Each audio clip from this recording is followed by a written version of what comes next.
Well, it turns out it's just like riding a bike. I did remember how to do it. Welcome, everybody, to the Tuesday, April 6th edition of Bull Sessions. My name is Mark Robertson. I am joined here by renowned raconteur, Ken Kabula. Oh, boy. Good afternoon, Ken. Good afternoon, Mr. Robertson. And we're also joined here by Kim Butcher, coming to us from sunny Florida. Good afternoon, Kim. Good afternoon, Mark and Ken. Hope everybody's doing well. I can call you a raconteur too, right? You can call me anything you want. It doesn't hurt my feelings. At least when it comes to the stock market. All right, we've got some interesting stuff to kick around today. We are going to spend a moment with one shining moment.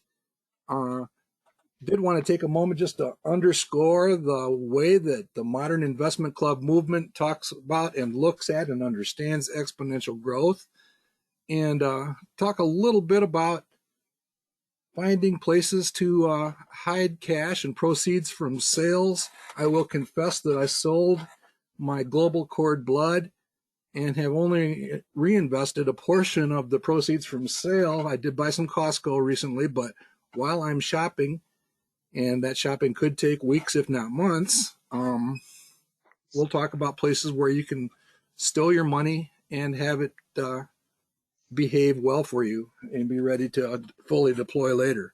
So let's go ahead and dig into it. And yes, that is a picture of the Robertson garage in the middle of the screen. No, it's a shot from Breaking Bad, and nice problem to have, money that you can't use, in the millions in their case. Wow. All right, so we'll talk about cash. But for now, no investment recommendation is intended. By the way, we do not recommend the selling of illicit drugs to build mountains of cash. That is best left to the TV series Breaking Bad. This is about education. Everything we do here is for illustration, and it is intended to display or demonstrate the analysis techniques, methods, and philosophy of the modern investment club movement. We've been doing this now for over 80 years. Not all of us personally, but the modern investment club movement is that old. So we just basically are trying to capture lessons learned, learn new things, and share them broadly. Please do your own homework. We do try to disclose ownership in companies if we happen to have a stake in them as we talk about them. And we do a monthly webcast last Tuesday of every month called the Roundtable. By the way, Ken, I don't know if you caught the note yesterday, but the Roundtable rate of return, thanks to Ardelyx and a few other things, reached 19.5% since inception, just yesterday. I haven't checked it today, but wow. So if you'd like to be invited to that discussion, we just simply are sharing ideas and taking care of the tracking portfolio. Please send an email to nkabula1@comcast.net. You'll be added to a reminder list. Natalie will not inundate you with emails. You'll get a couple every month just reminding you when we are gathering online. If you want a copy of the slides, or if you have suggestions for topics or follow-up questions, please send me an email at markr@manifestinvesting.com. Much of today's programs actually came from questions from the audience, so you'll see that in action. So let's go ahead and press on, unless you have anything to add, Ken. No, I'm perfectly happy sitting here, being a silent raconteur. Okay. Getting ready to. Well, you said you were out this morning. We were out really early this morning. Go to a restaurant again? No, we had to drop a chair off that the cat had destroyed, and so we found an upholsterer, and he's going to reupholster the whole darn thing for us. So you guys are out there living the good life. Yes, that was our big our big trip for the last 2 weeks. So well, I can sympathize. My wife actually left me and headed for the shores of the Gulf of Mexico. She's down with our grandsons in Tampa, so be careful. I'm unsupervised, and there are worse places to be right now. So well, I want to say publicly to Herb, thank you for the kind wishes, Herb. They're appreciated. My wife and I just celebrated our 51st wedding anniversary in quarantine on Sundays. So thank you, Herb. And I'm looking for another 50. So we'll see. Well, in fact, aren't we going to double back and celebrate 50 at some point in the future? Oh, I certainly hope so, Mark. Got to get them all vaccinated first, though, okay? We keep hoping for that. We'll get there someday. All right, so here's a collection of topics from our bullpen, stuff that we will be talking about. I have made it part through the Bitcoin book down at the bottom, but today we are going to talk about, I'm going to borrow Tin Cup to talk about exponential growth, just simply because it's becoming a phenomenon to me. Some wild stuff going on there. We'll do a brief Groundhog Challenge update. It'll be really brief because Ken's on the list and I'm not this week. We're going to I think that means you're saying very consistently I'm nowhere near the list. Well, you're bubbling around just off the list, Kim, so keep pressing on. All right, and then we're going to finally tackle that question of what can we learn from the negative book value at Starbucks. And Ken, you were saying that Starbucks is actually in the news today? Yeah, it reached an all-time high today at one point. Must have been about an hour and a half or so ago. I don't know if it's still there or not, but it did reach an all-time high record price during trading today. Well, I'll tell you what, we're joking about that money being in the Robertson garage, but I need to hang out more with you guys online because Starbucks is one of our largest positions in the family portfolio, and so is Ardelyx. And Kim was saying that Ardelyx reached new multi-year highs this morning. So a lot of audience members also along on that ride. I do personally own Starbucks. I got off the Ardelyx trade at about a 3 times purchase price, and I don't tend to look back once I get off. So ring the bell and just remember what goes up goes down. So don't jinx me now, Ken. I haven't sold mine. Okay. Probably a subject for another day. And then we're finally going to take a look at this. Where can we park our money in something better than CDs, which basically charge you to own them these days? All right. Ken, I thought we'd start with a commercial. It's a good commercial. Okay, we're putting together the publicity right now, folks, for our 3rd successful investing conference. It's going to be held on May 12th, 13th, and 14th. We'll be sending that publicity out to everybody on our reminder list. So you should be getting that within the next maybe 10 to 15 days.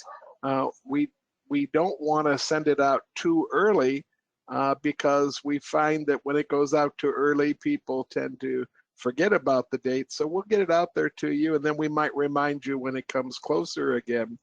We do have a large crew of very talented people that are going to help us out on our stock panel, and we have some really decent classes that we're going to put together. So we hope to see a lot of you there. That's May 12th, 13th, and 14th, and all of the classes will be in the mid to late afternoon. And then, of course, we'll record them and we'll put them up on our YouTube website, and they'll be there for posterity.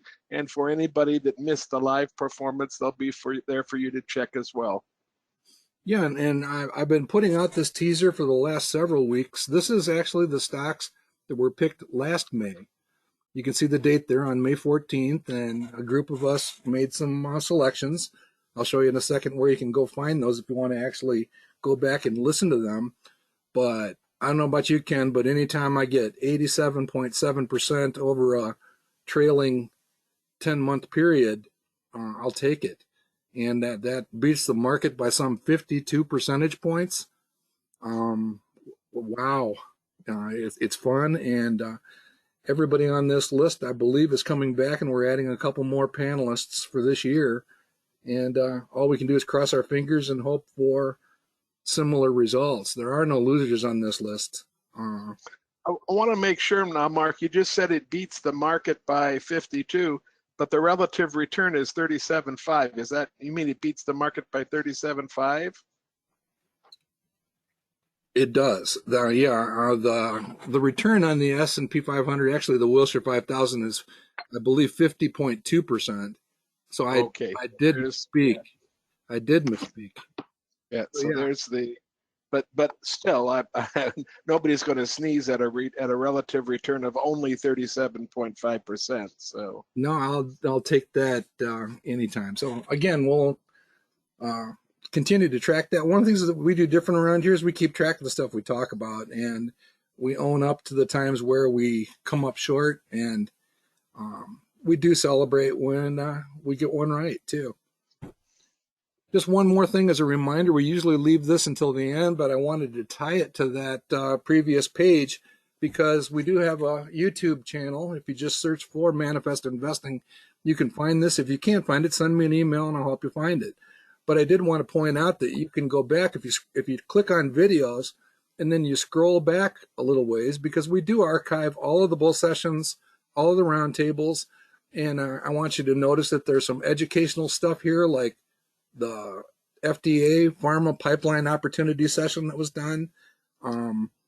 So we put those type of things here too. You can see the 5 sessions from last May, and you can go back and actually, if you want to hold us accountable, there's the presentations made by that esteemed group of raconteurs from 10 months ago. So good, clean fun. Then the other thing that I had noticed, it popped up in all places on my Facebook reminders this morning. Ken and I did a session exactly 1 year ago called the Chasm Cartography. And, this, again, keep in mind that this was on the heels of a really nasty trough in the market, going all the way back to March 23rd last year. And I just wanted to say, Ken, take a bow. We got this one right. And the audience is invited to take a look at this one. And the reason I bring this up is it really is such a reinforcing philosophy that we're going to be talking about indirectly here today of find excellent companies, buy them when they're on sale, and just keep doing that. We don't buy markets, we buy excellent companies. And that makes all the difference in the world. So the audience is invited to go back and check this out. By the way, the early stages of return on capital, what we now call projected return on value, is also right there. Any thoughts, Ken? no, but that was we were kind of worried about that presentation. I know, Mark, because no matter how often you preach to people and reassure them that it's not different this time and that the market will come back and that it'll come back stronger than it was prior, you still have a little bit of gnawing doubt in the back of your mind about, well, maybe this time it really is different and something bad has really happened. So there's always that feeling there when you do a program like we did back in March of last year, but worked out again. And that's not our first rodeo when it comes to this kind of market either. So while I'm not feeling comfortable with it, and I would not want to see another one in the near future, I do have enough confidence in what our system is and the way it works to say that it is a great time to be a stock buyer, and you just have to keep the faith. Just keep the faith. Roxy agrees with you. Yes, she does. All right, our chart circus for this month is courtesy of Morgan Housel.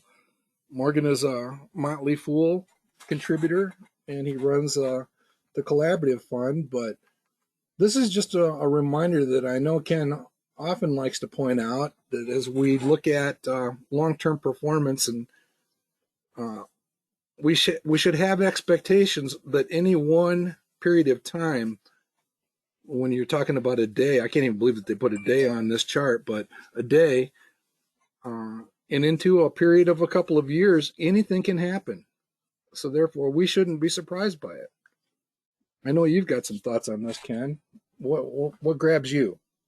Well, what grabbed me immediately when you showed me this graph, Mark, was the dates on it. It's 1871 to 2018, and since I don't know any stock market measure that has spanned that entire historical period, I'm feeling in my bones that the calculations are kind of comparing oranges to grapefruits to apples to pineapples and a lot of other things in between.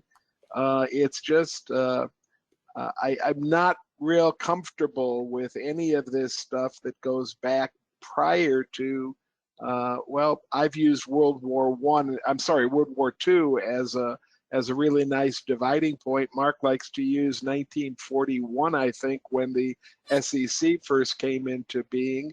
But either dividing point is certainly well after 1871. We've done graphs similar to this for some of our beginner programs, and I know that 10-year periods, there's not 12% of 10-year periods that are negative, at least when you start in the modern stock market, which again, I think dates from the inception of the SEC. So I would just think that the numbers, if anything, leaned a little bit towards the wild, wild west. And if you're looking at the 1920s, and I don't mean the 2020s, I mean the 1920s, or if you're looking at other periods, 1880s, for example, I think you'd discover to yourself real quickly that the kinds of swings that we see in the stock market are nothing compared to some of the kinds of things that happened at various times back more than 100 years ago now. So when it's all said and done, I like the idea that long periods of time tend to iron out any negatives. But at the same time, I'm not really trusting the data from this particular graph, especially as that data moves closer to 1871 and they grab numbers from something at that particular point.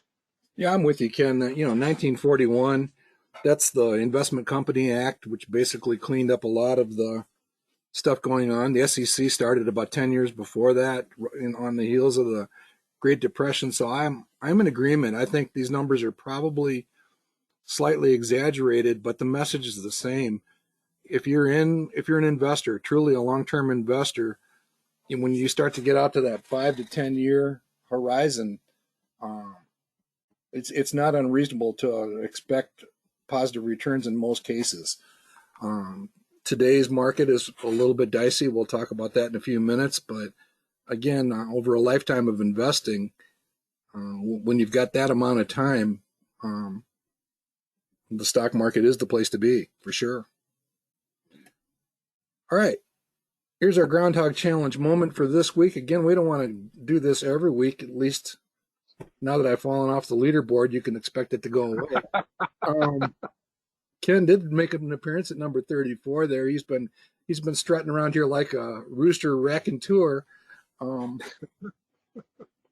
He's back at number 34. Joe O'Brien continues to hold down the lead. Joe's from Chicago. He's a wonderful, jovial fellow, and he invested in turnaround stocks, reopening stocks, things like amusement parks and cruise lines and stuff like that. Ty Hughes, by the way, was fairly similar. Maybe we'll take a look at Ty Hughes. Ty's from Washington, D.C. He's the member of the Moose Pond Investors Investment Club, and I think he's actually involved with some of the other clubs in the D.C. area. But Ty behaved very similarly. He'd pick stuff like airlines and a few other things which are benefiting from the reopening also. So Rob Martin also made some very strong selections as part of that Pittsburgh armada of excellent investors, but good clean fund continues to be had. The average return is climbing. Ken mentioned that he was sub 1 million a couple of weeks ago. He's now broken the 1,100,000 threshold. we continue to see more of our participants actually beating the market. That number bottomed out in the 20s a few weeks ago, as low as I've ever seen it.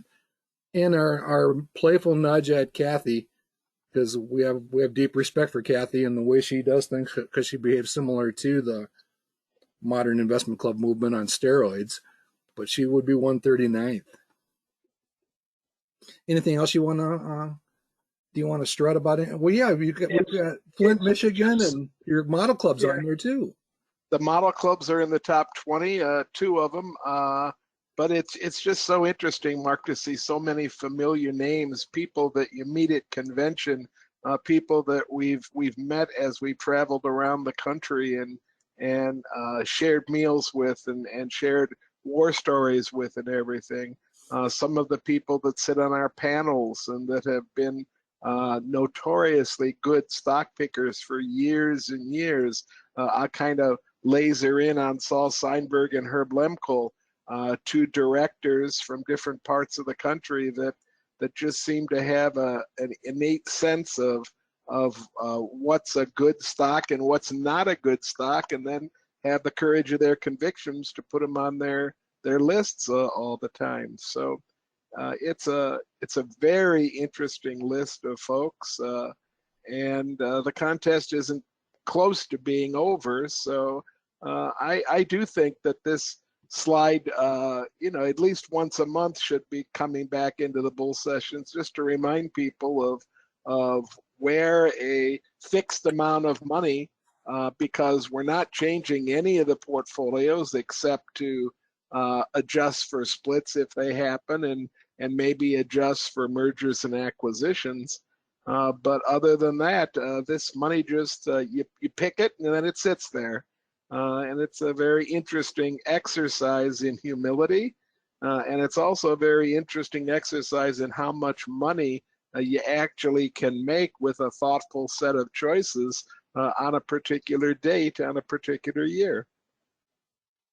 Yeah, and of course we do focus on the 14 years leading into this too quite a bit. Maybe I'll start switching off between the long-term perspective and the one-year stuff. And it'll probably be driven by where I am in the standings. So stay tuned for that. All right. Let's switch gears to this notion of exponential growth. And here we're actually looking at exponential appreciation of a model portfolio. That model portfolio is the Tin Cup at Manifest Investing. The Tin Cup portfolio was inspired by Dan Hess. And you can actually go back and I'll put it in on the forum, just a link back to where this all came from. But what it literally is a demonstration of what if you had started in 1995 and invested the maximum amount that you could put into a 401k and been allowed to invest in stocks the way that we invest in stocks. What type of numbers would you achieve? So what you're looking at on the screen is that dates back to the beginning of Manifest Investing. We have published every single selection made along those lines since that time frame.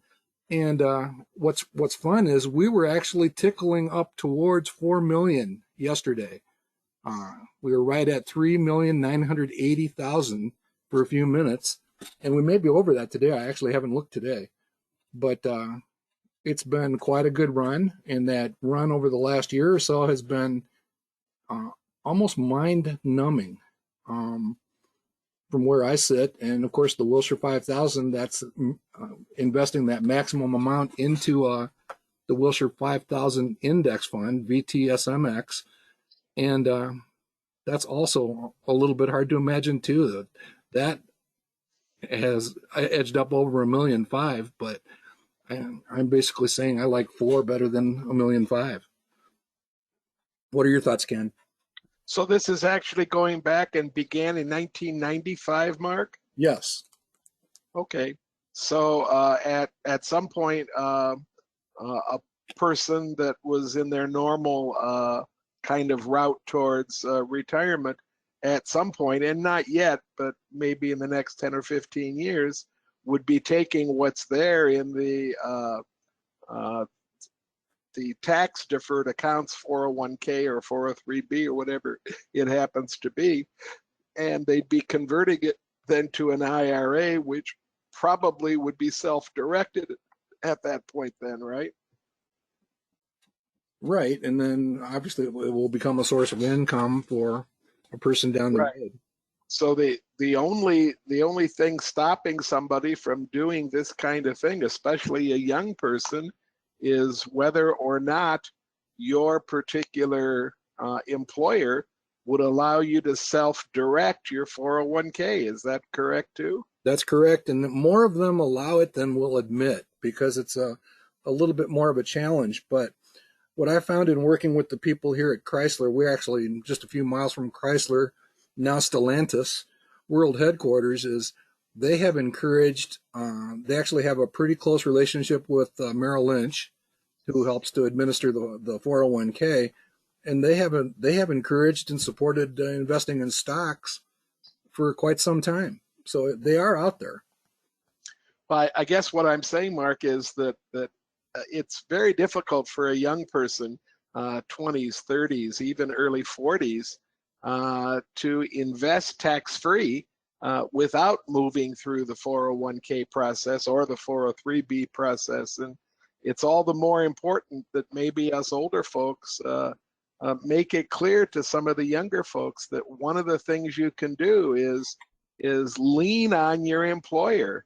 Ask for, and many times you'll receive, and it's not as difficult sometimes as you might think, but ask for more and more options where you have the ability to self-direct some or all of the money. This money was self-directed, and the results are just plain as the nose on your face. It's a great thing for you to think about. And then it's something that I think we should be transmitting as information to as many of our younger colleagues as we possibly can. You're not going to get returns like this normally if you stick with the choices that are being offered you through a very traditional 401k. That's very true. In fact, I have on more than one occasion gone in with an employee and helped with their HR department to answer some questions and take some of the mystery out of this stuff. And in one case, we were very successful in getting them to allow a self-directed option. So it's something that can be done. But one of the reasons we're looking at this today is the last year has been just staggering to me. And when you look at it on a graph like this, it is mind numbing or mind bending. So one of the things I wanted to demonstrate, people often wonder why we use logarithmic charts. And I know everybody take a deep breath. If you're math phobic, Ken is already probably trying to calm me down here. But the graph paper that we have used for years, we used to use it with crayons and with doing it by hand. I want to show you why that is done for companies, because it's really hard to picture where this thing might be going until you do this to it.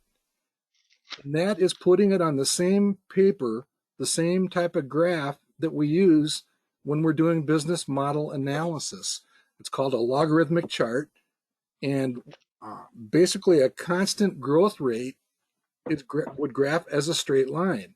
And I think it's a little easier to see, what those blue dots have been doing. And yeah, they're a hefty amount above the long-term trend, which, by the way, that's a 16% annual appreciation rate shown in that black line up the middle of those points. So that's what 16% looks like. And it's just a little bit less frothy compared versus the previous picture. A little bit less of a big bump here. And it just lines up with the way that we do business model analysis. And that's why places like Value Line use logarithmic charts for their price charts, and big charts and others, Market Watch. Any thoughts, Ken? No, it's a wonderful. We're getting a couple of questions, Mark. One of the questions is, these dots are quarterly, folks. There's Those are 4 monthly. dots in here. Monthly. Are they monthly? Okay. My error then. So there's 12 dots on here for every month. I guess I'm struck, Mark, by how bad 2008 really was compared to the trend line. And when you compare it to what was happening most recently, 2008 doesn't appear to be that bad of a downturn when you look at a regular linear graph, just a plain old X and Y axis. But when you stick it on a growth graph, you notice down here in the 2008 area around December, November, October 2008, you notice how far off trend those months really were, and how long it took to recover to that trend line. That was a pretty lengthy recovery to get back to that black trend line. I compare it to what happened last March, and golly, March kind of blips down there, and by the time 2 months have passed, we're back to trend again.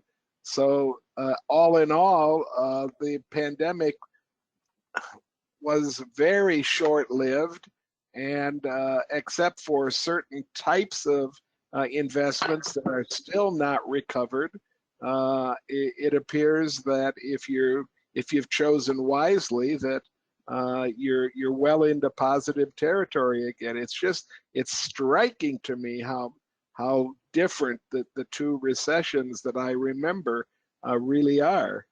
Very, very graphically important in my mind, I guess. Yeah, it really does make that difference, especially when you compare the two. It's Well, and you look, Mark, those blue dots from 2008 all the way out to maybe 2012, maybe even 2013, they stay below the trend line, or they just touch it, with the idea of tolerance. I mean, what do we bump over at once in 2014, then go below it again? So that roiled the market a lot, and the market took a huge amount of time to recover from that 2008 beating that it took. So yeah, and this truly was a snapback situation. I mean, obviously we're still battling the effects of the pandemic, but from my perspective as an engineer slash statistician, it basically wrecked a whole bunch of statistics this last year. I don't think we've been able to look at a number of things over this last year and draw anything meaningful from them. So it's kind of frustrating. yeah, what's frustrating also, Mark, is that I know that at some point we are going to revert to that black line. We're going to move back down towards it, and that means that it could stay above that black line for a while, or the black line can readjust a little bit on an upward slope, but we're still going to have to move back towards it at some point. Yep, and that's kind of what led to ultimately our other subject for today, for that matter. Here's just a quick look. Maybe we'll come back and spend a little bit more time with this. What I'm kind of fascinated by is, like I say, this was at 39.80 yesterday. It had gone up over $50,000 in one day. And when you think about that from the perspective of somebody that's been doing it now for approximately 25 years, and basically watching their total annual contributions moving in one day, it's hard to imagine. Again, it's a time value of money type thing. It's not about timing the market; it's about timing the market. All those isms are really just kind of playing out here. So from the Finance Yahoo portfolio tracker, which is what I use on a daily basis to look at it, I did find it interesting to see that they've tacked on a few more measures here. I don't think the annual performance graphic does it justice, because the tin cup is up almost 120% year over year, and the market's up 60 as measured by the S&P 500. They dub it a moderately aggressive portfolio. I guess I would take that. The average growth of the stocks in the portfolio is about 11.6%. So I guess I'm okay with that. What I'm not okay with is this one. I really don't have any idea what these guys are looking at here. They think that 11 of the tin cup stocks are overvalued and 4 of them are near fair value, and there's nothing undervalued. And I don't know. Maybe they're looking at some type of a PE ratio table or something to come up with that. I wish my friend Aaron Task still works there, because I just simply write to him and find out. I may still write to him and try to find out. Because when you look at almost any measure, and one of the things we do like to measure is the analyst consensus estimate, price to fair value. Anything at 100% would be fairly valued. Anything less than 100 would be undervalued. And almost half the stocks in Tin Cup are under 100. In fact, the average is 97. So there's no connection between these. Certainly no correlation between the two. So that just makes me scratch my head a little bit about that. And you basically have a rundown of the companies in here. The other thing that I would note that I noticed as I was updating this, and I have not seen anything like this in a long time, virtually all of these stocks within the last few days had their fair values raised at Morningstar. Some of them quite violently. I think Amazon went from 2,400 for fair value up to 4,000 as one example. And it's been a while since I've seen that type of activity. Makes me a little nervous about Morningstar. Makes me a little bit envious. I'd kind of like to have whatever they're having in their coffee. But just something for everybody to be aware of. It actually has driven the price to fair value ratio for Tin Cup down to 100 recently. But from top to bottom, you can see some of the other characteristics. I'm comfortable with the stocks that are in here. They are ranked from the largest by a percent of total assets down to the smallest. The most recent addition to the portfolio is the A2 Milk Company. We had a question in the green session, in the green room, before we got started here about I think it's A2 Milk has gone from about $8 when we first added it to the portfolio. It's now down to $6. I would point out that I think the long-term story is intact at A2 Milk. Maybe it's getting some technological and societal threats, but one of the big things it's facing is incredible success. I think it went from $1 or $2 a share to about $12 a share in a matter of months over the last couple of years. And I think it's still working some of that off. You heard Ken confess that he'd bailed out of some of his Ardelics because it had gone from 2 to 6. I think you see some of that with A2 Milk.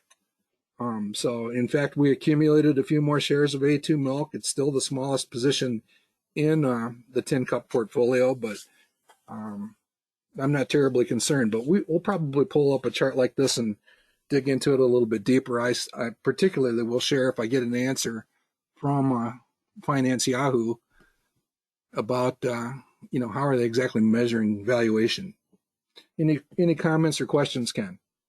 Well, the blank spots mark on the chart just indicate that particular number from that particular source is unavailable, correct? That's correct. So you can see the number of extended coverage companies that are not in the Value Line Standard Edition, which is also something that's it's worth noticing.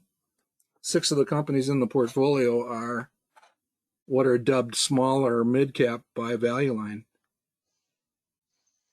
Yeah, I'm kind of encouraged, Mark, that while the A2 Milk Company has a par value that is really pretty ambitious at 25%, it also has a proof value that's higher than most proof values that I've ever calculated or ever seen before. So that the two numbers are still kind of riding in tandem with each other. To me, that's a very interesting takeaway. And then that RSI number up around 22, or down, or I should say down around 22, is indicating that this might be considerably oversold, right? That's exactly what it's saying. In fact, I might add some to a personal portfolio if I really grit my teeth a little bit.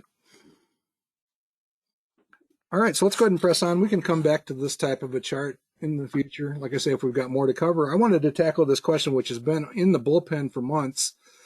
And it has to do with this notion of what in the world is going on when a company like Starbucks, which, as Ken has already pointed out, reached a new all-time high today, I believe. Yeah, 112 something. It has in recent years and is projected to continue to have a negative book value, which of course really messes up any attempt to do a return on equity, return on shareholder equity calculation. Note the negative book values there. Notice that the debt has kind of taken off, and it's the long-term debt is well above what it has been in the past. Mark, can I handle that debt issue there? Go for it. In 2019, the generally accepted accounting regulations changed. And in 2019, what companies had to report as long-term debt now have to include leases. Prior to 2019, they did not have to include leases. So these debt numbers are high, but they're not exactly the same numerical values as the numerical values you see in maybe 2015 or 16 or 17, because you're comparing really different things. It is possible to go into the annual report or the 5Q, the 10Q, and take a look at how much of the debt is being attributed to leases, and then kind of subtract that out, and then compare the number that's left with some of these older numbers. Eventually, even that tactic is not going to work, because eventually these older numbers are going to fall off the grid, obviously. But we are looking at two different ways to calculate long-term debt, and I'm going to tell you that will account for a reasonable amount of these suddenly inflated debt numbers that we're looking at right here. Yeah, I'd like to go back and look and see what some of those numbers were back a few years ago, for the uncapitalized leases for sure. And Kim, here's your opportunity to talk about return on capital instead of return on equity. Are you with us still? I am. But the biggest thing with return to shareholder equity, return on invested capital, the big thing I'm looking at here is when I see it, I see that those companies that do well, look at your net profit margin. You went from 13.2, 13.6, 13.4, if I'm going 17, 18, 19, going backwards. And then in 2020, because of the pandemic and everything being closed, you went way down to 5.9. But these margins are coming back up. And look what they are going forward in 2024 to 26. 14.4. So the net margins are still staying well. And when you have that happening, it means you've got excellent capital allocation of what's going on. So the shareholder equity may have no meaningful data that they can do, but you're also seeing what's going on here. And this is all going to be related to the what happened because of the pandemic. So this is a judgment call because of management, and management added in debt. Why? Because they could, and it's cheap. But also look at what the cash flow is per share. Yep. It was $4.11 and had consistently been going up in 2019. But 2020, it was down to $2.40. It got cut in half or more.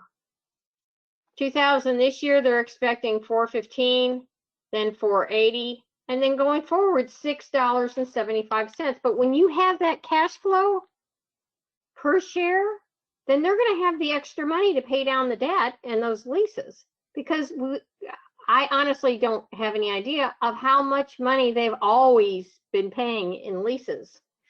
Yeah, I don't have that either, but we will take a look at the capital structure. I own Starbucks, and so I've done a fairly deep dive. And Kim, the lease money has grown more slowly than the number of stores that they own, which tells me that they have a pretty good handle on what they're paying in leases. Absolutely. Well, and totally. As investors, you have to think of the big picture. How are all these pieces of the puzzle fitting together? You have a company, Starbucks, who, before all this pandemic was going on, look at the return on shareholder equity starting at, let's say, 2015. I'm looking at this and I'm going 41, 48, 55. Okay, we've got something going on here of 2018 where we have 288, and that's probably, as where Ken said, the accounting changed. So you have to recognize in what's going on within the business and within the numbers and interpret your data. You just can't read a number and not try to analyze what the heck all that means. Yeah, we're gonna actually drill into that in a second with the capital structure. So just kind of hang in there on that one. All right, let me also point out that this is a logarithmic scale here. This is logarithmic graph paper, by the way. All right, anything else, Kim?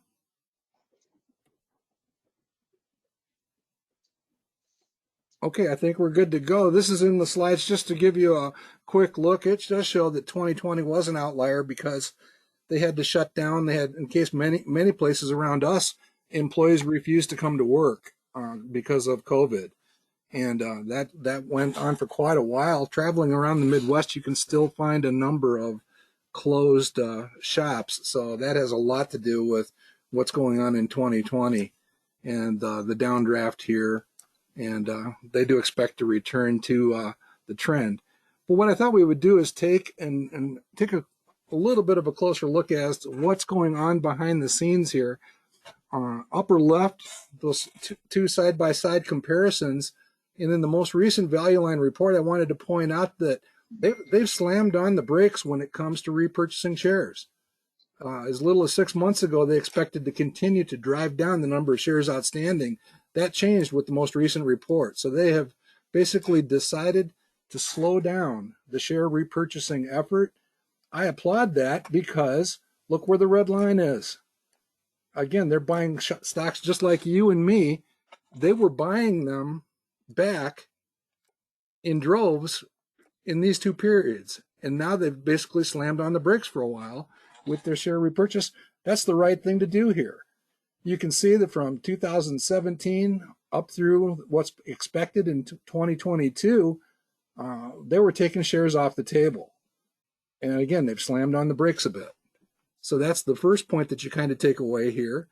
The second point that you kind of take away is they have added, in addition to what Ken was talking about with the capital leases, which is a portion of the mystery, they have taken on additional long-term debt in addition to that.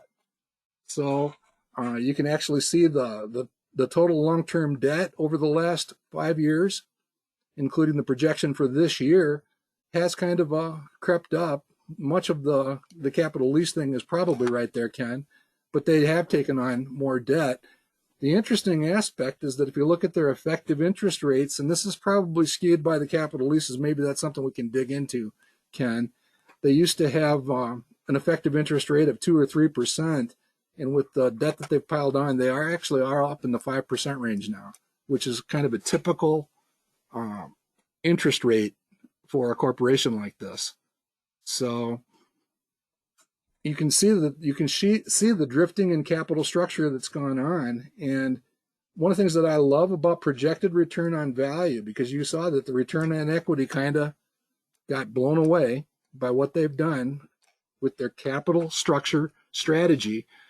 The projected return on value, again, accommodates the market capitalization of the company in the denominator as well as total liabilities that you see here, which includes long-term debt. So the total capital structure is in the denominator of the projected return on value calculation, and they certainly are still in a nice range here with their shift from stock or equity to debt capital financing. Your thoughts, Ken? Well, again, I just want to make it really clear to those of you studying retailers where they have a lot of stores and where most of those stores are being leased, that really messes up some of your debt calculations. And that debt calculation flows into a number of other numbers that you look at when you're trying to consider whether the company is great or not great. It even flows into the prove number. And I wouldn't be surprised to see that prove move down from 18 to 19 mark. And in fact, it did, and it did. I'm positive because of that whole leasing concept there. Mm-hmm. Well, they did have a pile of cash in 2018 that they deployed into buying shares back too. That green circle there. Absolutely, that's a piece of it as well. You're right. And I guess the other thing, again, coming at it from 35,000 feet, is no matter what they're doing, what capital structure decisions they are making, look where the quality stayed. So that's whatever they were doing, and they actually had a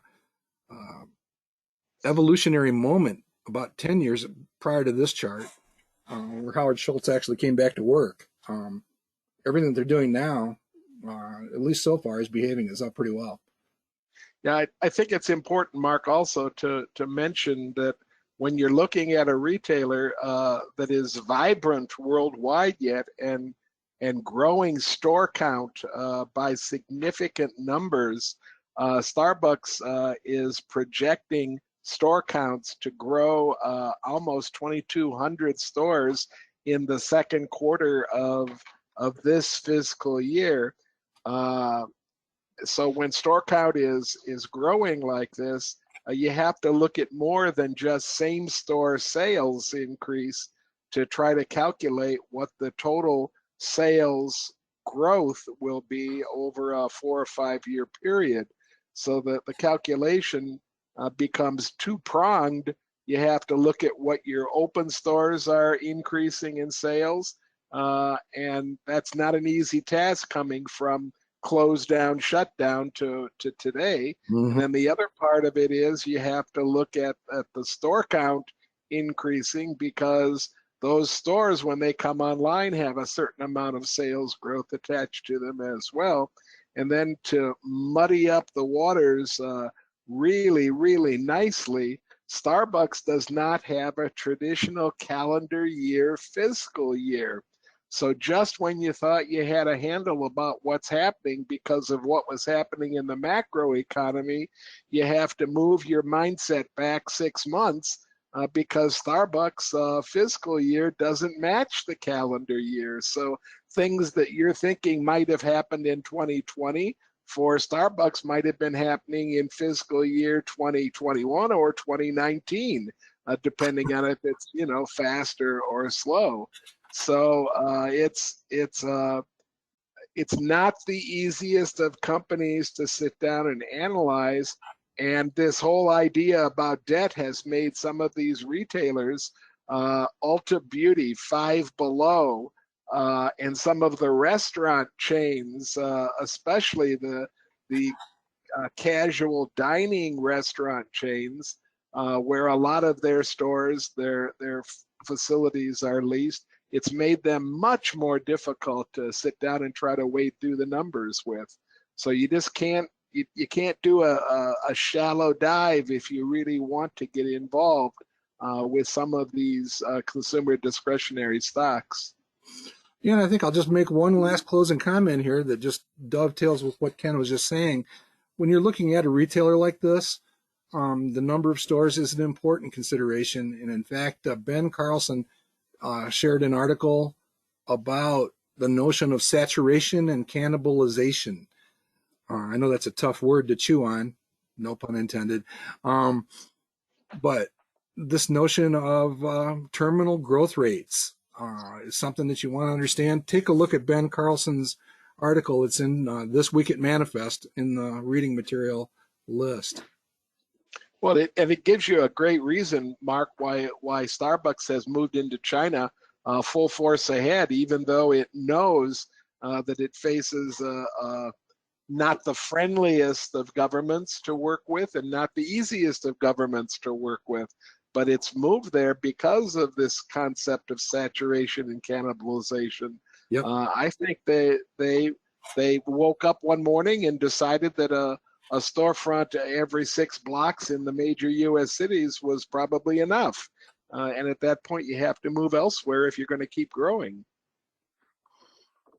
All And right. you can I can certainly tell you that here in South Florida, there was a Starbucks on every corner, but because of the pandemic, I can think of 3 that have gotten closed because they're just too close to each other. Yeah, I suspect some of those will come back, though. I would say most of them probably will. Lot of coffee to be consumed in Florida. Oh yeah. All right, let's switch gears and kind of close down with a rapid treatment of a topic, and that's there's a huge wave of thinking that there's a whole pile of cash out there on the sidelines. I'm using air quotes now, Ken. Total cash on the sidelines of nearly $5 trillion, and that's all going to flow into stocks. I'm just going to encapsulate the topic by saying I've always been greatly challenged to make any connection or any predictive capability between this condition and what to expect from the stock market. And you can see the graphics that are shown there. These are from a fairly recent Market Watch report. We went through this 15 years ago. I'm going to show the next slide actually looks at what we looked at 15 years ago, and we had questions back then about, how do you draw any conclusions from any of this stuff? And that's really what it boils down to. Any thoughts, Ken? Well, I think that we're probably going to be faced with something else in this whole calculus as well, Mark, and that's the fact that what used to be the largest generation in the country is now aging out.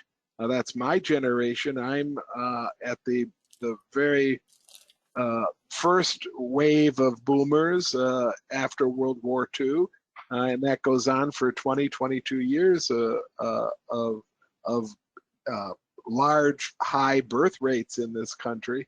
But I'm thinking to myself, if I'm even remotely similar to other people in my generation, I'm going to be storing more and more of my nest egg in safer and safer instruments. And for a lot of people that have been very diligent savers and worked very hard to make sure their money didn't run out, that might mean laddered CDs or something akin to that. So I think you're right. Trying to figure out how much of this money is actually money that somebody will turn around and put back into the market is a very difficult thing to do. Maybe it'll be easier 15 years from now when large amounts of that money has been transferred to the current 35 through 50-year-old generation. But for the moment, I think that any read on how much cash is sitting on the sidelines should be taken with a huge pile of salt, and that'll certainly help your blood pressure a lot. Well, someday you're going to have to explain to me what a CD ladder with zero returns actually looks like. But that's part of what we want to tackle here. It sort of looks like a big mattress, Mark. A mattress of cash? Oh, yeah. Stuffed, yes. That's actually a pretty powerful way to think about it. Yeah. We did talk about this 15 years ago when people were trying to basically say that 2008, 2009 wasn't going to happen. You can go back and read this stuff, but again, the overarching thought is, wow, this stuff is really hard to correlate between having any predictive value at all, and it's certainly a lead lag situation. And I really kind of like Peter Lynch's outlook on it. He'd rather be caught with his pants up. I agree with that. And then we are sharing that from the most recent edition of the Value Line Investment Survey. Again, if you're a person that's not within 10 years of your life expectancy, do the Peter Lynch thing. Or if you've reached what does Bob Brinker call it? The the land of, I forget now. Anyhow, when you've reached that point where everything's kind of on autopilot, that's kind of different also. But if you are taking care of and worry about capital preservation, it pays to at least be mindful that there are people out there recommending that 35 to 45% of your assets be in cash and cash equivalents and fixed income instruments. And that is a current number from Value Line for somebody who that applies to. And it seems kind of high to me, but I'm not a conservative investor. So if you're a young person, you don't have to pay attention to this conversation. Find an excellent company, buy it when it's on sale, come back a few decades from now when you need to care about this. But if you do fit that description and you are looking for places to go, Ken and I have actually sat down and had conversations about this a few times over the last few months. One of the places I wanted to demonstrate to the audience is to turn to Morningstar and look at their bond funds, sticking just to the gold-rated funds, as you can see on the right there. And I focused in on the two ETFs. I like ETFs for something like this, SPAB and AGG shown here.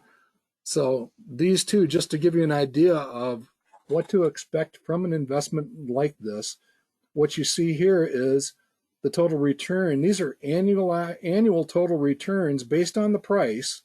So these are actually percentages for a calendar year for this particular fund. And the way that I use these numbers is to basically to develop an expectation range.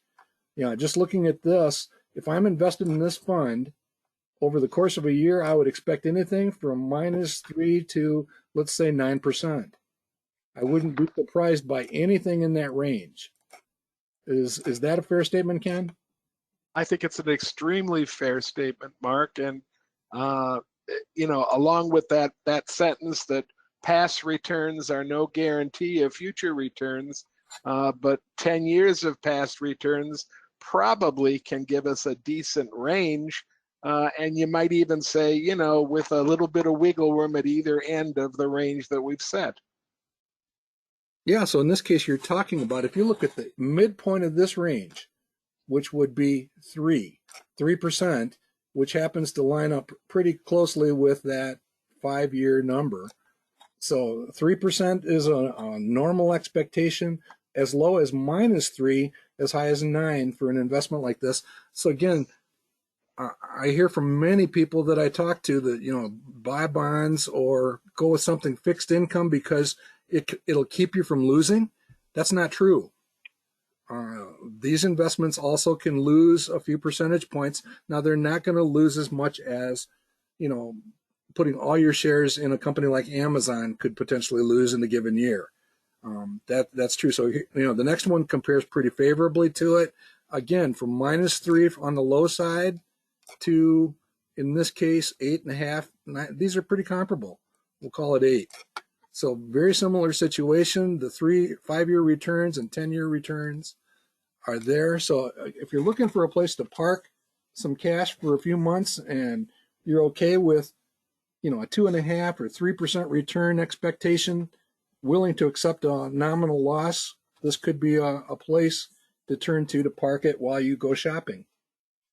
Is that a fair coverage, Ken?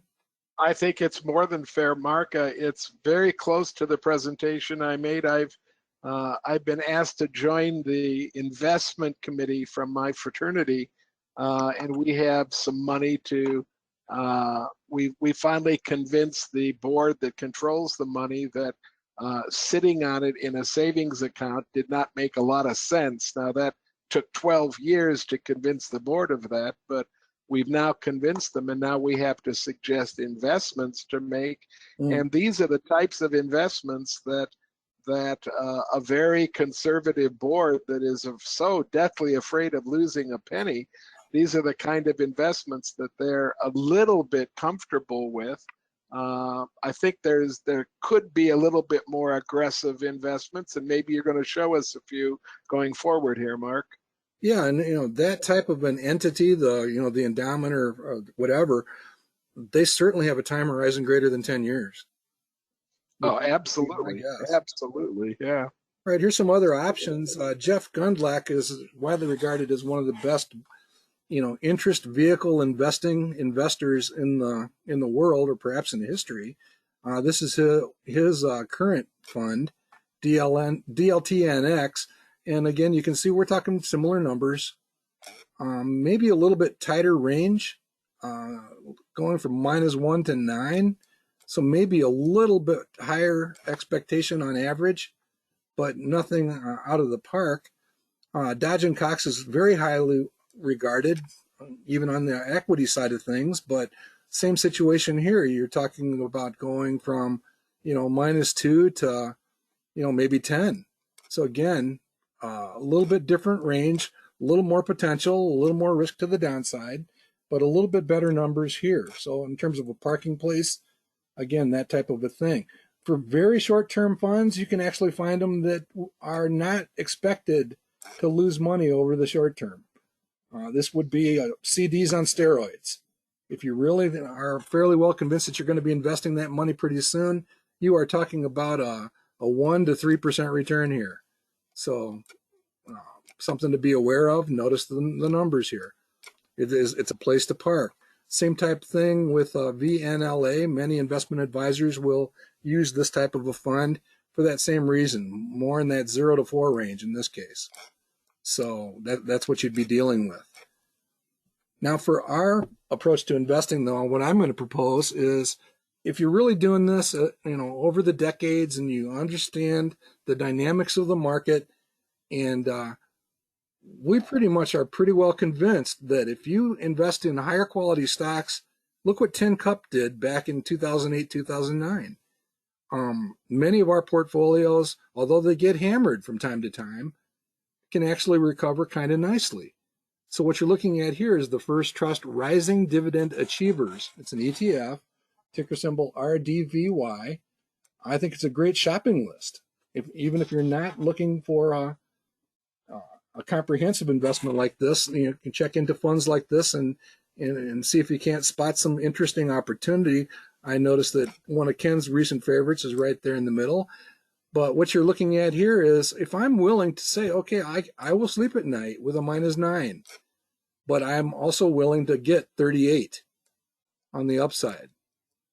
And I don't think this is a terribly frisky investment. Many of the companies on here are well known to us in our traditional portfolios, but with a market like we're faced with today, I think it could potentially be prudent to dial down growth requirements and elevate income or dividend yield requirements a little bit, and especially if you're anywhere near that 10-year time horizon between that and life expectancy, and that it just fits your personal situation. You can find a very good group of high quality companies with really nice return characteristics that are likely to weather a market storm pretty nicely. That's not to say that you couldn't take a pretty good swoon, even with a very high quality portfolio. Go ahead, Ken. I'd like to offer a tip that if you've been an investor for a long while and you do a lot of investing on your own, or if you're in a club or two, or if you have access to some club portfolios and everything, if you want to figure out whether something you're looking at invests the same way that you're doing, take the top 20 or 25 stocks from the portfolio. That's easy to find. And just ask yourself, how many of these do I actually own, or does some club that I respect own? And if you come up with 7 or 8 or 9, I think you're probably focusing on a fund that has a lot of characteristics about their investing style the same way you do. I just counted down this thing here. I belong to 4 clubs plus my own personal investment portfolios. And between those 6 portfolios, actually, I own 11 of these stocks. So I'm believing what Mark is saying. These fellows invest the same way that the people that I invest with like to think about it. And notice the 5-year return at nearly 20%. That's annualized. All right, along that same line of thinking, and we'll wrap up with this one.